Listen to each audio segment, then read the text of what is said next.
Bendito eres, Abba Kadosh, y bendito es tu nombre, Yahshua HaMashiach.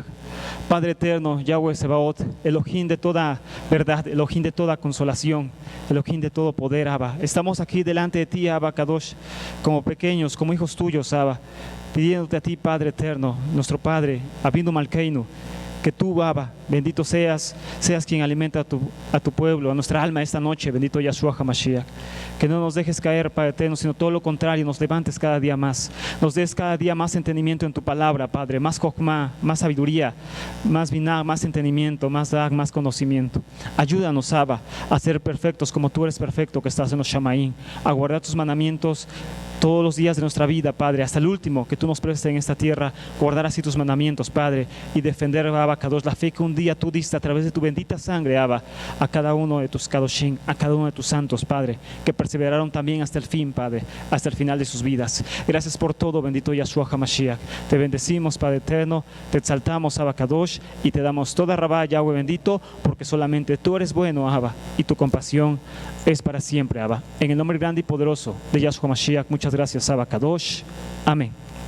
Baruch Hashem, amados aquí. Entonces, como hoy hay diapositivas, tomen asiento, amados aquí que están acá. Vamos a tener que apagar las luces otra vez porque hoy hay diapositivas. Entonces, amados aquí, tal vez yo no me voy a ver, amados aquí, de internet ni acá, pero lo importante es que vean las diapositivas, que la voz se escuche bien, porque eso es lo importante. Después, con la ayuda del Eterno, repasan el tema. Pero ahora es importante que pongamos atención a las diapositivas que vamos a poner, amados aquí, que vamos a ver, porque es un tema, les decía, sumamente importante. Es un tema de salvación, amados. No es un tema sencillo, es un tema sumamente importante, es un tema de salvación. Esta es la primera parte del tema. Hoy vamos a hablar sobre los judíos masoretas, y así se titula el tema de hoy: tradición o verdad. Parte 1, los judíos masoretas. Y vamos a ver al final cosas muy importantes, amados, aquí sobre el nuevo pacto. Pero como ya habíamos hablado antes, amados, tenemos que entender todo, claro está, desde su origen. Debemos entender, amados, aquí de dónde surgen estos desprestigios, estas acusaciones ante el nuevo pacto o contra el nuevo pacto, amados, aquí, el cual todos y cada uno de nosotros creemos. Cada uno de nosotros tenemos una Biblia en nuestra casa, amados. Todos tenemos una Biblia en nuestra casa. Entonces, nosotros aprendimos desde niños, aún siendo católicos o cristianos o lo que sea, nosotros aprendimos a que la Biblia era la palabra del Eterno, a que la Biblia era la verdad absoluta y que no había que cuestionarle nada. Y así es, amados, porque es la verdad del Eterno. Entonces, ¿qué vamos a hacer ahora acá, amados? Vamos a ver un poquito más del acercamiento a esos escritos originales.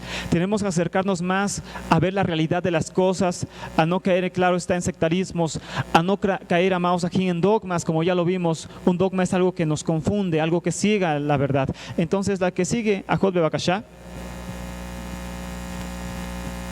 Para empezar, amados, aquí tenemos que entender esto, que es sumamente importante.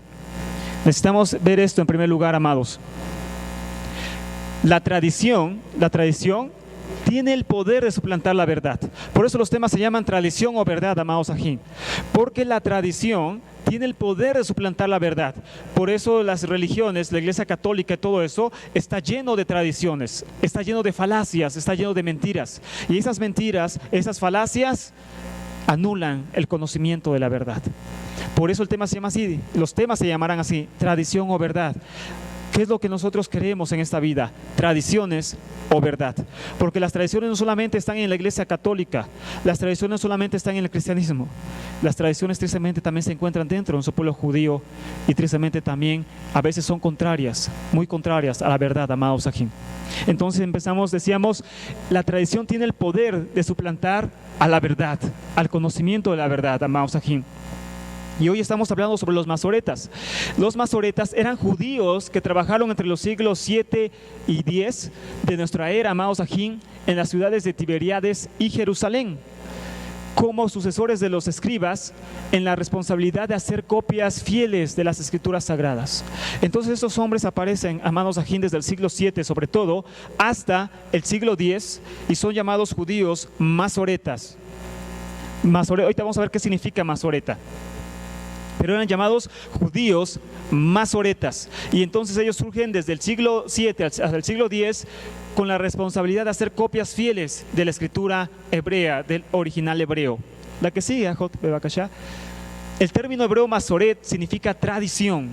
Por eso es, ¿cómo se llama el tema? Verdad o tradición. El término hebreo masoret significa tradición y designa la compilación de tradiciones rabínicas relativas al escrito bíblico que los masoretas recogieron en los márgenes superior e inferior de cada página de un manuscrito. Ahorita vamos a ver una foto de esto, pero en primer lugar tenemos que entender, amados, que ellos hacían copias de la Torá y alrededor de ese escrito de la Torá ponían anotaciones en todo el margen de lo que era la hoja de la Torá. A esas anotaciones, ahorita vamos a ver su importancia, se les conoció como masoret o tradiciones. El escrito más usado para hacer traducciones, visto como el más fiable del Antiguo Pacto o del Antiguo Testamento, son dos, amados. Nosotros cuando tenemos una Biblia, les decíamos, porque a veces nosotros no sabemos de dónde vienen nuestras Biblias, solamente las tomamos y ya, pero tenemos que entender de dónde viene cada Biblia, amados, y el porqué de las contradicciones supuestas entre el Antiguo y el Nuevo Pacto. Cada Biblia que nosotros tenemos, yo tengo aquí en mis manos una Biblia. Yo tengo una Biblia en mis manos. Es una Biblia restaurada en mis manos, amados. Voy a pasar. Yo en mis manos tengo una Biblia restaurada. Pero a pesar de que en mis manos tengo una Biblia restaurada, a pesar que en mis manos tengo una Biblia que dice Yahshua, que dice Yahweh, que dice Ruach HaKodesh, etcétera, a pesar de eso, amados, aquí tenemos un problema. Esta Biblia en el Antiguo Pacto es sacada del escrito masoreta. Dice así mi Biblia en la primera página, cotejada con el texto hebreo masorético. Masoreta. Entonces esta Biblia que tengo está basada en esto. ¿Y de dónde basan esto, amados ajín? ¿De dónde lo basan? De dos códices principalmente. El primer códice o códex, como se le dice, se le conoce como el Códex Alepo.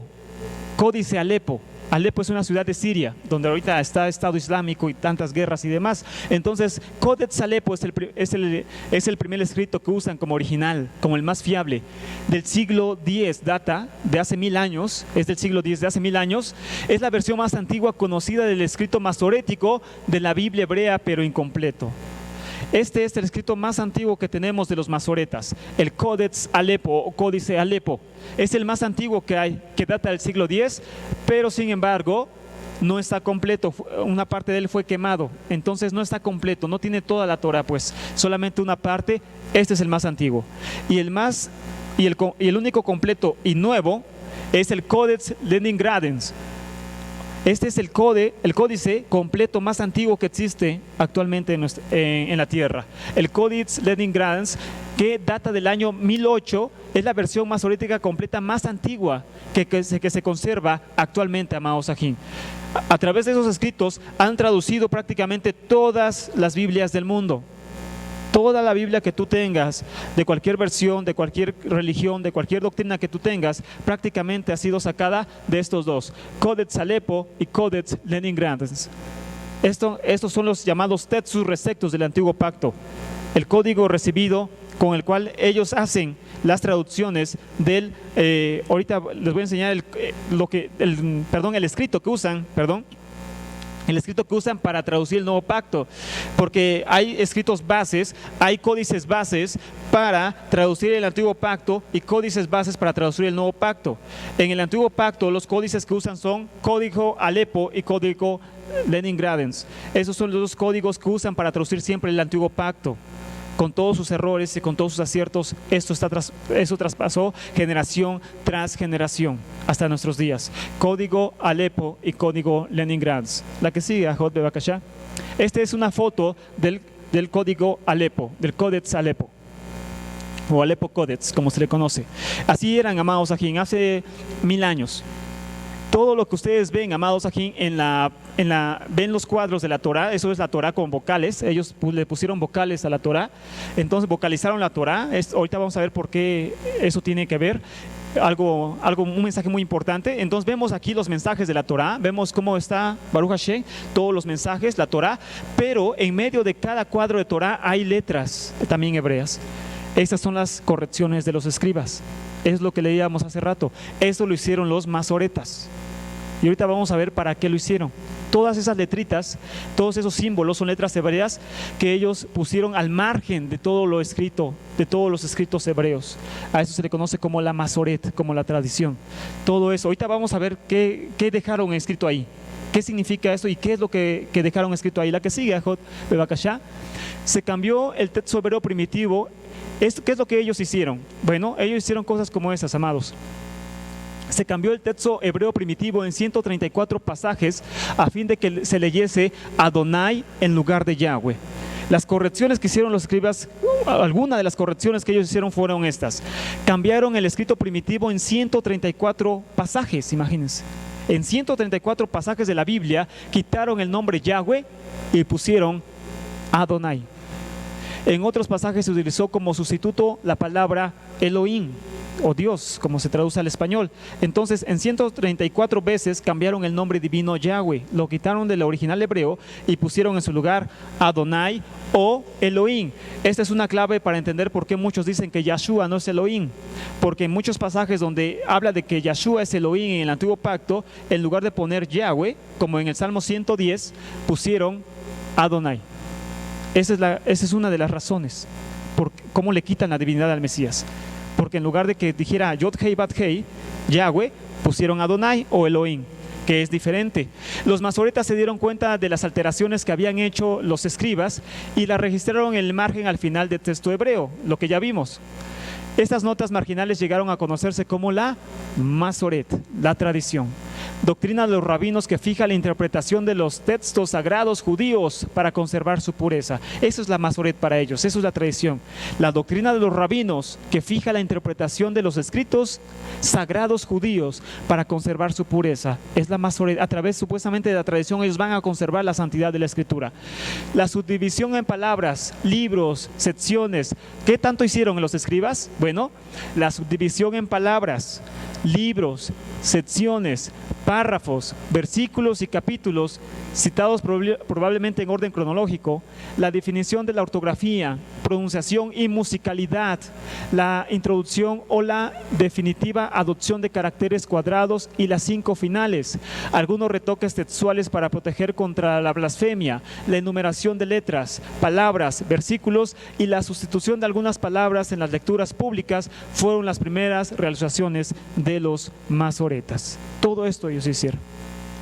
Todo esto, amados ajín, todo esto empezaron a hacer los masoretas. Todo esto, que son infinidad de cosas. Y a todo eso se le conoció como Tikkun Sofrim, que significa las correcciones de los escribas. El Tikkun Sofrim, las correcciones de los escribas, es esto. En las obras masoréticas, esos cambios se atribuyen a Esdras y Nehemías, a Esdras y a los escribas, o a Esdras, Nehemías, Zacarías, Ageo y Barut. Ellos dicen, bueno, nosotros no lo cambiamos, solamente lo repetimos. Quien realmente lo cambió, dicen, fue Esdras y Nehemías, fueron los escribas, fueron los jueces, fueron Esdras y Nehemías, fue Zacarías el profeta, fue Ageo el profeta, fue Baruch, escriba de Jeremías. Dicen, ellos fueron los que cambiaron la Torah, no fuimos nosotros, ellos son los que lo hicieron. Pero eso no es verdad, amados, eso es claro. La que sigue, Ajot. Estas correcciones pueden ser clasificadas bajo las siguientes categorías. Este punto es muy importante, amados, porque aquí vamos a entender algunos pasajes que vamos a ver al final del tema, que están mal traducidos y que para muchos de nosotros, que los vamos a ver por primera vez, podríamos pensar que estamos cayendo en alguna blasfemia. Podemos pensar que están mutilando la Biblia, o podemos pensar que le estamos añadiendo a la Biblia, pero lo podemos entender entendiendo esto, entendiendo lo que hicieron los escribas masoretas. Para entender los pasajes del final del tema, tenemos que entender esto, recordar esto. Escuchen muy atentamente, amados. Los masoretas, ¿qué hicieron? Remoción de expresiones inoportunas usadas al dirigirse a Elohim. Por ejemplo, la sustitución de maldecir con bendecir en algunos pasajes. Por ejemplo, en Job, cuando dice la esposa Job, maldice Elohim y muérete, ellos hicieron esto, tradujeron bendice Elohim y muérete. ¿Por qué? Porque la tradición dice que prohíbe maldecir a Elohim, y entonces ellos sustituyeron eso en algunos pasajes, como Job. Seguimos leyendo. Conservación del tetragrama.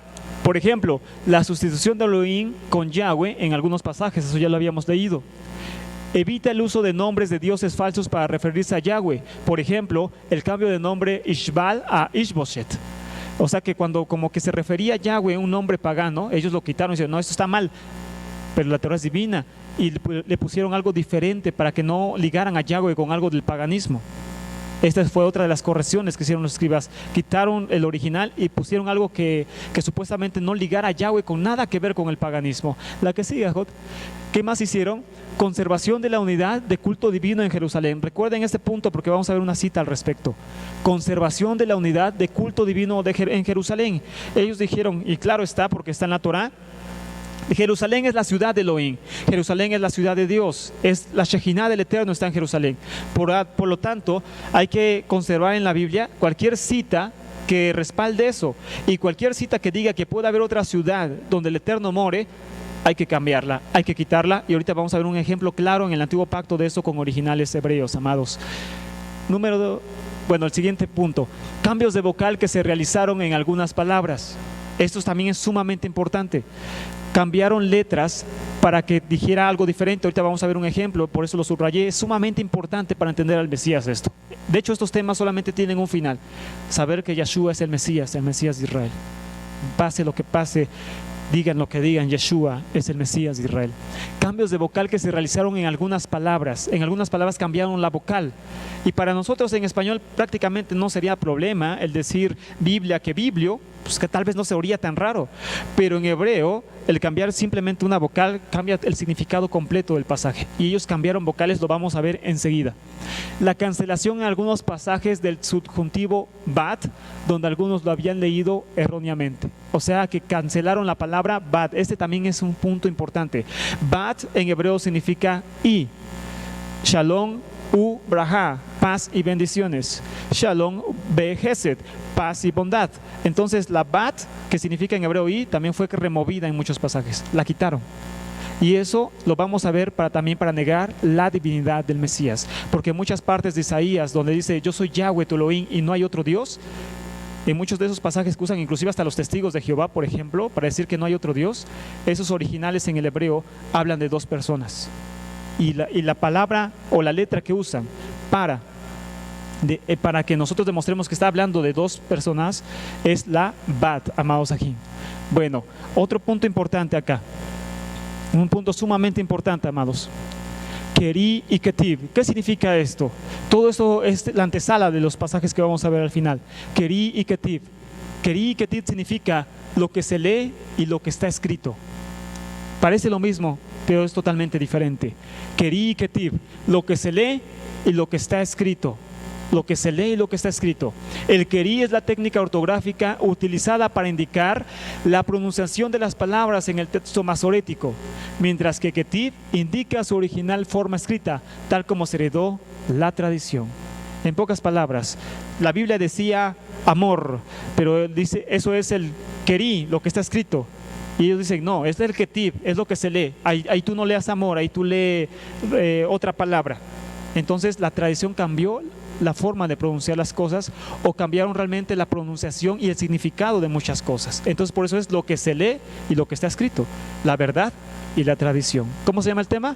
Verdad o tradición. Lo que era, pero lo que se lee ahora, lo que leemos ahora sin saber lo que no era el original.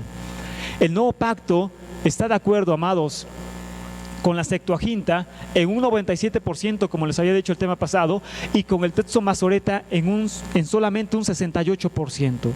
Todo lo que venimos leyendo, todo el escrito masorético que ellos tradujeron, que ellos implementaron, que ellos corrigieron, pues bueno, el nuevo pacto solamente concuerda con ese escrito del antiguo pacto en un 68%.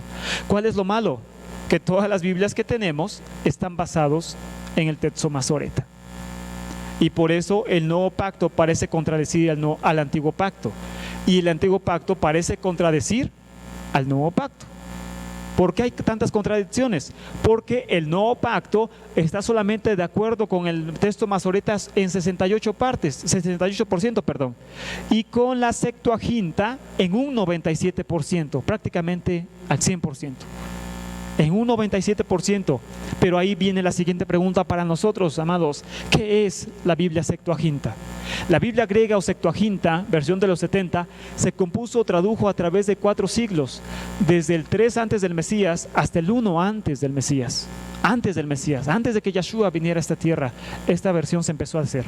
Su nombre indica el número de eruditos que tradujeron la Torá en tiempo del rey Ptolomeo II Filadelfo, en la ciudad de Alejandría, Egipto. En Egipto es donde se llevaron a estos sabios, en Alejandría es donde estaba la biblioteca más grande del mundo, que los musulmanes quemaron.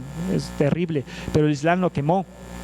El caso es que esta biblioteca estaba, amados ajín, ahí en Alejandría, y entonces 70 sabios de Israel, autorizados por el sumo Cohen de Israel, porque en ese momento sí estaba el sumo Cohen, mandó a esos 70 sabios, a veces dicen que son 72, a traducir la Septuaginta, a traducir la Biblia al griego. La Biblia, que solamente existía en hebreo, fue traducida por primera vez a otro idioma, y eso fue el griego.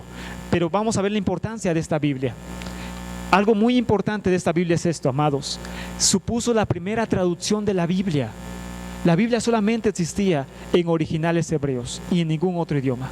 La Biblia hace 300 años antes del Mesías, solamente, amados, estaba en hebreo y en ningún otro idioma. Cuando estos hombres se van a Egipto a traducir la Biblia, surge por primera vez la primera traducción de la Biblia.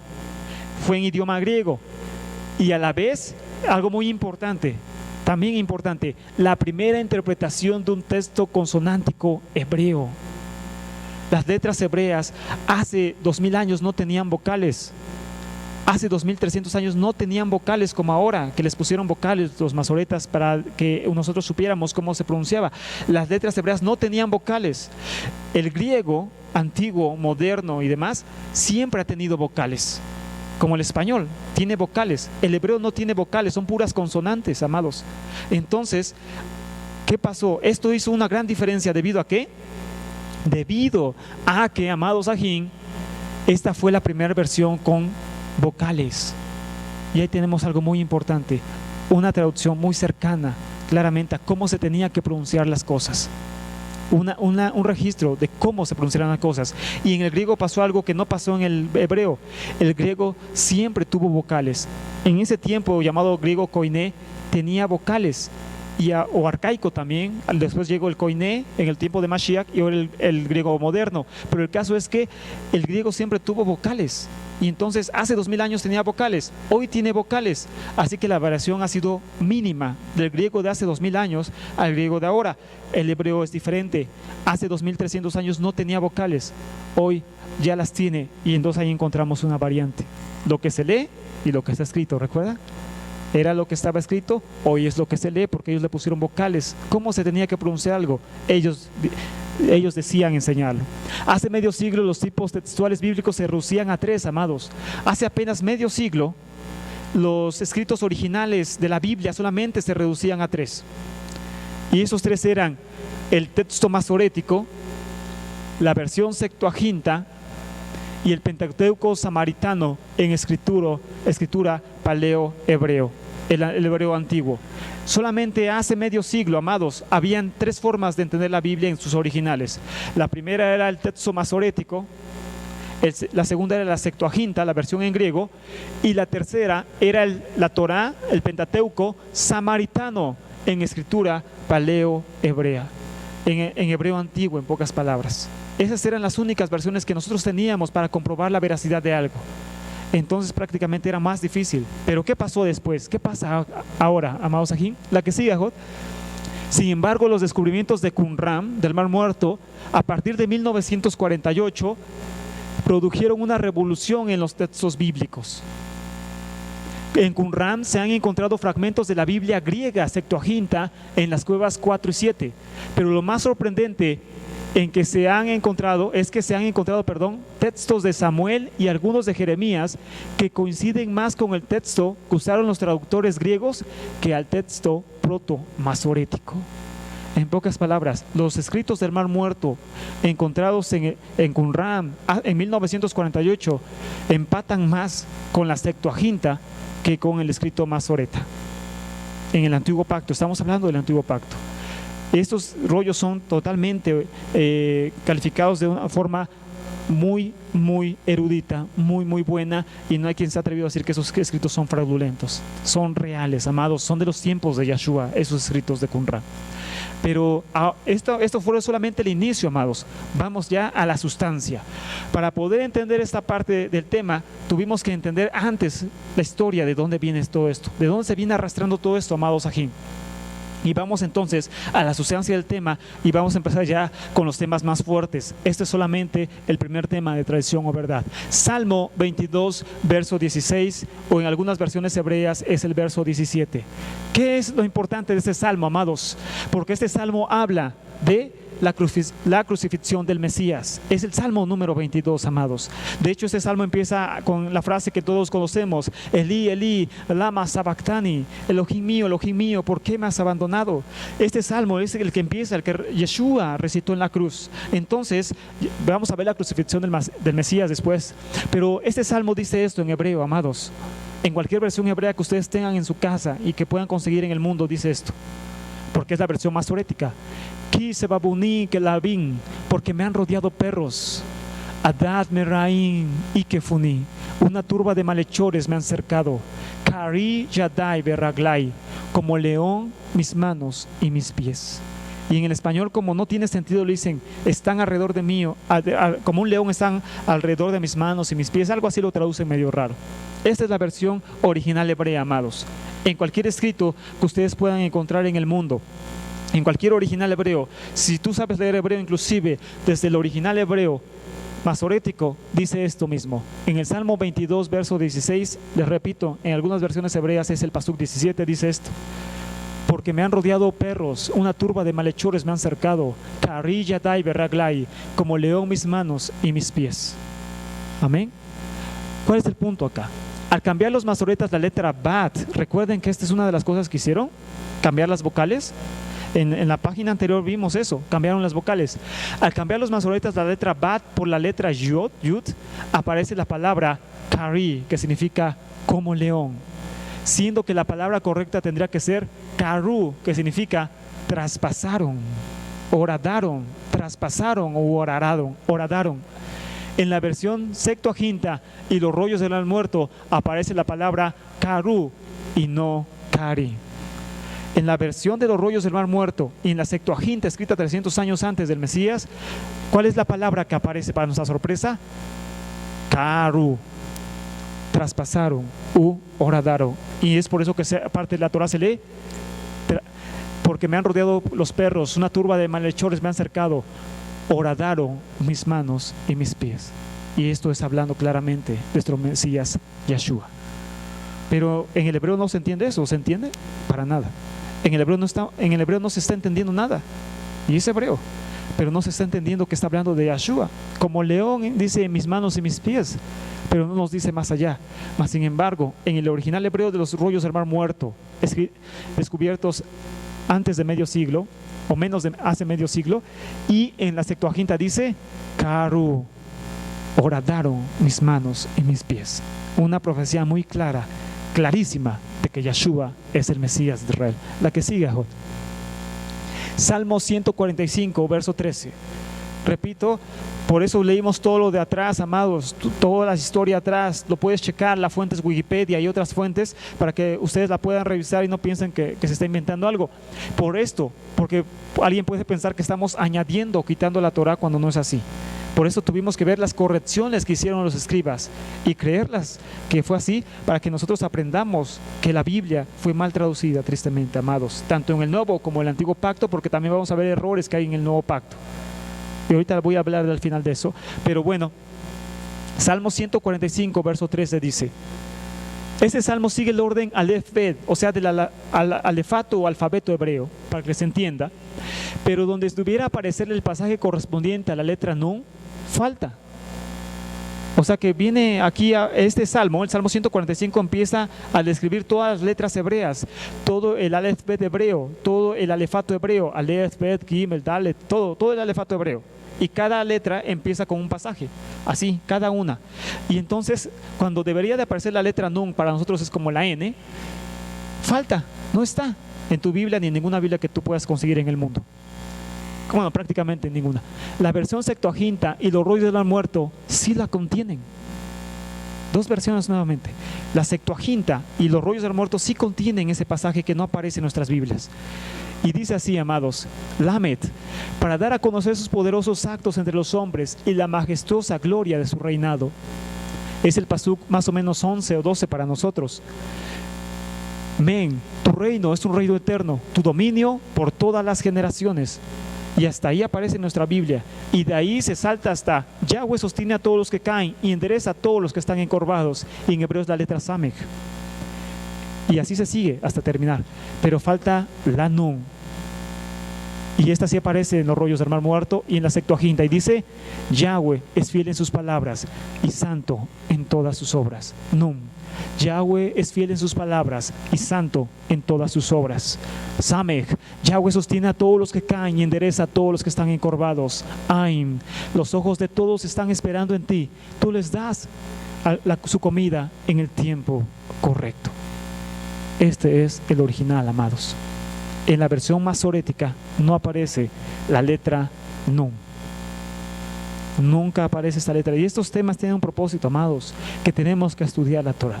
No podemos, amados ajín, irnos con la finta y que llegue una persona, cualquiera que sea, y que sea muy erudita en cualquier cosa, y nos diga que Yeshua no es el Mesías, que Yeshua no es Elohim solamente por creerlo está mal. Tenemos que entender todo esto antes, todo este trasfondo antes, amados. Y esta es la palabra que falta, el número que falta en el Salmo 145, verso 13. La que sigue, J. Isaías 53, verso 11. Isaías 53, verso 11. Falta una palabra y esa palabra es luz. En Isaías 53, verso 11, falta la palabra luz. Después de la palabra ver. Y en nuestra Biblia lo traduce de una forma media extraña y dice: y verá el fruto de su aflicción. En este pasaje, en Reina Valera y en muchas versiones en español dice: y verá el fruto de su aflicción, pero hasta ahí dice y ya no añade más. En el original hebreo, pero no en el masoreta, sino en el original tendría que decir: y después verá la luz. Esta es una clara referencia a la resurrección del Mesías. Por eso muchos judíos te van a acercar a ti y te van a decir: ¿dónde está que el Mesías tenía que resucitar? ¿Dónde está en la Biblia? Enséñame en el Antiguo Pacto una profecía a un Mesías que resucita.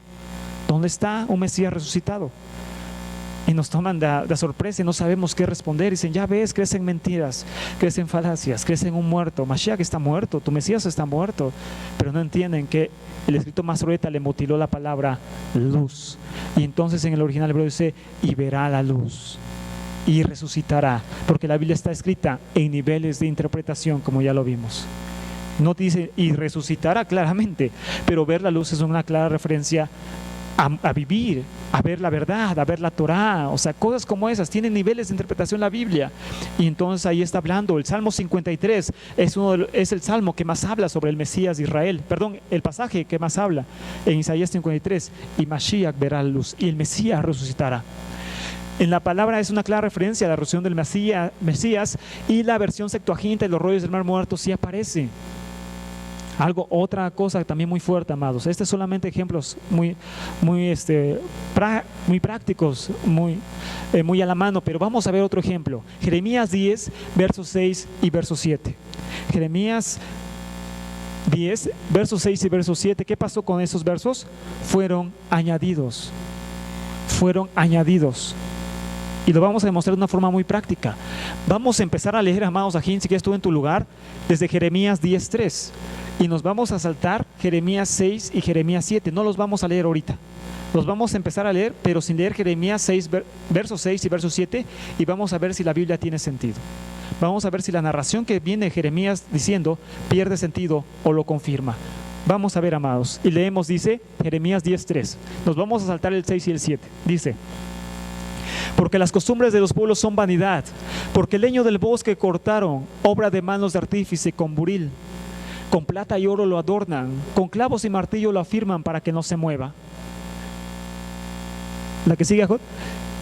Derechos están como palmera y no hablan, son llevados porque no pueden andar. No tengas temor de ellos, porque ni pueden hacer mal, ni para hacer bien tienen poder. La que sigue, Jod. Nos saltamos 6 y 7 y dice: todos se infatuarán y entonces entontecerán. Enseñanza de vanidades es el leño. Traerán plata batida de Tarsis y oro de Ufas, obra de artífice y de manos del fundidor. Los vestirán de azul y de púrpura, obra de peritos es todo. Si nosotros nos saltamos el verso 6 y verso 7, la Torah sigue teniendo sentido. No pierde sentido. Pero vamos a leer el 6 y el 7 ahora y vamos a ver qué pasa lo contrario. Sí pierde sentido. Vamos, regresa a la Jot de Bakashá. Ahí déjalo. Entonces vamos a leerlo y vamos a ver cómo sí pierde sentido, amados. Derechos están como palmera y no hablan. Son llevados porque no pueden andar. No tengas temor de ellos, porque ni pueden hacer mal, ni para hacer bien tienen poder. No hay semejante a ti, oh Yahweh, grande eres tú y grande es tu nombre en poderío. ¿Quién no te temerá, oh Rey de las naciones? Porque a ti es debido el temor, porque entre todos los sabios de las naciones y en todos sus reinos no hay semejante a ti. ¿La que sigue? Todos se infatuarán y entontecerán, enseñanza de vanidades es el leño. ¿Ya se dan cuenta que perdió sentido? ¿Se dan cuenta que toma sentido ignorando el 6 y el 7 y pierde sentido leyendo el 6 y el 7? Se desfasa la idea que venía hablando el profeta. ¿Por qué pasa esto? Porque esos pasajes, amados aquí, fueron añadidos en el escrito Masoreta. Por eso, repito, tuvimos que hablar de la historia antes, porque si no ahorita van a decir, le estás quitando la Biblia o le estás añadiendo. Pero tuvimos que aprender que esto es historia, amados, y esto pasó realmente. Si no hubiera pasado, no se contradeciría el nuevo y el antiguo pacto, amados. Porque hay contradicciones por eso, porque fue mutilada la Biblia en el antiguo pacto. Por eso hay contradicciones del antiguo y nuevo pacto. La que sigue, Jot. Isaías, esta es otra cita clave, amados. Isaías 19, verso 18. Isaías 19, verso 18. ¿Recuerdan que una de las cosas que hicieron los escribas era implementar o reforzar el culto único en Jerusalén? Amén. ¿Lo recuerdan, amados? Que es una de las cosas que ellos hicieron, basar la Torah, o más bien respaldar lo más posible el culto único en Jerusalén. Bueno, este pasaje lo confirma y vamos a verlo. En aquel tiempo habrá 5 ciudades en la tierra de Egipto. Es Isaías 19, verso 18 en la versión que todos tenemos. En aquel tiempo habrá 5 ciudades en la tierra de Egipto que hablen la lengua de Canaán y que juren por Yahweh de los ejércitos. Una será llamada la ciudad de ¿qué? Eretz. Una será llamada la ciudad de Jerez. Y Jerez en hebreo significa destrucción. De hecho hay versiones en español que lo traducen literalmente destrucción. Literalmente traduce destrucción. No dice Jerez o Jerez. Dice, es Jerez, no Eretz, sino Jerez, así se dice. Destrucción. ¿Será llamada la ciudad de qué? Destrucción. Dice, habrán 5 ciudades en la tierra de Egipto que hablen la lengua de Canaán y que juren ¿qué? Por Yahweh de los ejércitos. O sea, van a alabar a Yahweh, van a exaltar a Yahweh. No están diciendo que van a maldecir, sino exaltar a Yahweh. Una será llamada la ciudad de destrucción. ¿Cómo? Va a exaltar a Yahweh, pero va a ser llamada ciudad de destrucción. Lo contrario a lo que va a estar representando.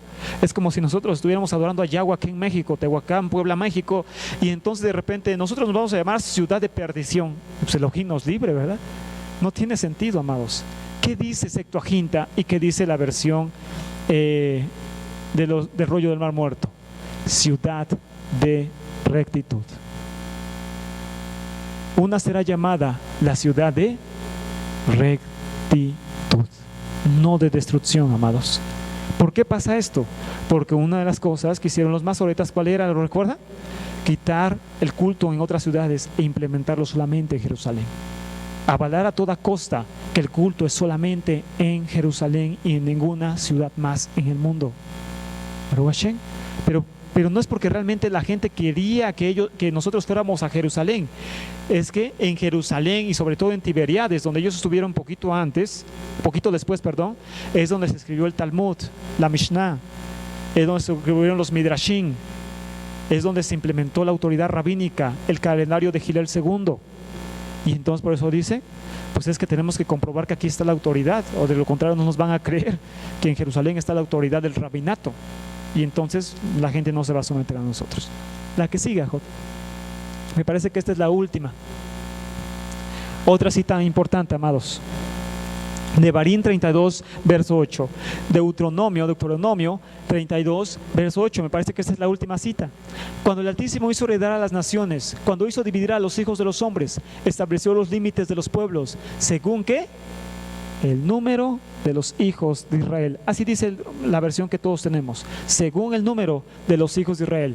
Versión Septuaginta y los rollos del mar muerto traducen: cuando Elohim dio a cada nación su herencia, cuando Él dividió a los hijos de hombre, Él asignó las fronteras de los pueblos, de acuerdo al número de ¿qué? Los ángeles de Elohim. ¿Se dan cuenta que ya no es lo mismo? ¿Quién tiene la razón? Bueno, en Génesis 10:25 dice que los hijos de Israel no existían cuando fueron divididas las naciones.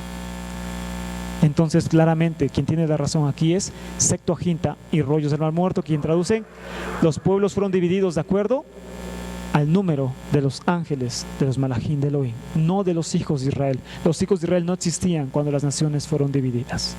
Los hijos de Israel no existían cuando las naciones fueron divididas en Génesis 10, verso 25.